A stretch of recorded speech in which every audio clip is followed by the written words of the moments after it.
ఓకేనండి, కవర్లు కట్టేస్తున్నాను నేను. మిషన్కి అయితే పిండి అయితే ఆరిపోయింది మనకి. కవర్లు చాలామంది అడుగుతున్నారు అనమాట, కవర్ ఎలా కట్టినారక్క అని. అదిగో చూపిస్తాను చూడండి క్లియర్గా ఇంకోసారి. ఇదిగోండి, మామూలుగా ఇలాంటి కవర్ ఒకటి తీసేసుకొని ఇది దీనికి దూర్ చేసేయాలి. ఫస్ట్ పైదానికి దూర్ చేసి ఇట్లా కిందకు వాల్చుకొని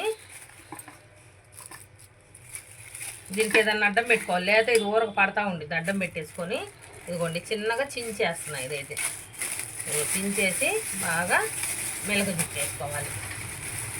ఇదిగో టైట్గా ముడేసుకోవాలి. బాగా మనకి వీలైనంత టైట్గా 2 ముళ్ళు వేసుకోవాలి. టైట్గా ముడేసుకున్నాక ఇప్పుడు చూడండి మనకి ఎలా వచ్చిందో కవర్. చాలా నీట్గా వచ్చింది. ఇప్పుడు కింద కవర్ ఎలా వేసుకోవాలంటే ఇది అడ్డం ఉండిద్ది కదక్క, ఎలా వేసుకోవాలని అడుగుతున్నారు. ఇదిగోండి మధ్యలో ఇది ఉండిద్ది కదా కవరు, ఇది లోన వైపుకే ఉండాలి, బయట వైపు ఉండకూడదు. ఇది లోన వైపు ఉండే విధంగా ఇదిగోండి ఇట్లా దీనికి బెజ్జం పెట్టి దూర్చేయాలి. దూర్చేసాక ఇక్కడ కూడా అడ్జస్ట్ చేసుకొని ఆ బెజ్జం పెద్దది చేసుకొని అది ఇది కూడా లాగేసేసుకోవాలి. లాగేసేసుకొని ఇప్పుడు చూసుకోవాలి మనం సైజు దీనికి. చూసారు కదా, ఇప్పుడు ఇక్కడి నుంచి ఇటు వెనక దించుకోవాలి. ఇక్కడి నుంచి ఇటు వెనక దించుకోవాలి. ఒక చాకు పెట్టైనా మన ఇష్టం.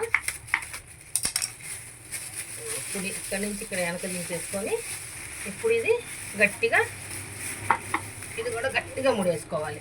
ఒక 2-3 ముళ్ళు అయినా వేసుకోవచ్చు మన ఇష్టం. చూసారా, మనకి చాలా నీట్గా వచ్చింది. ఇలా వేసుకోవాలి కవరు. ఇంకా దీనికి ఎలాంటి ఆయిల్ రాసేక్కర్లేదు.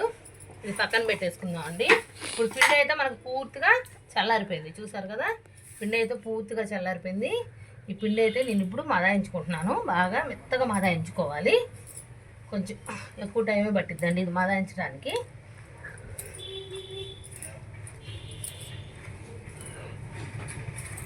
మీకు మరీ గట్టిగా అనిపిస్తే ఒక చుక్క వాటర్ చల్లుకొని, మామూలు చల్లనీళ్ళైనా పర్లేదు, ఒక చుక్క వాటర్ చల్లేసుకొని మదాయించుకోండి.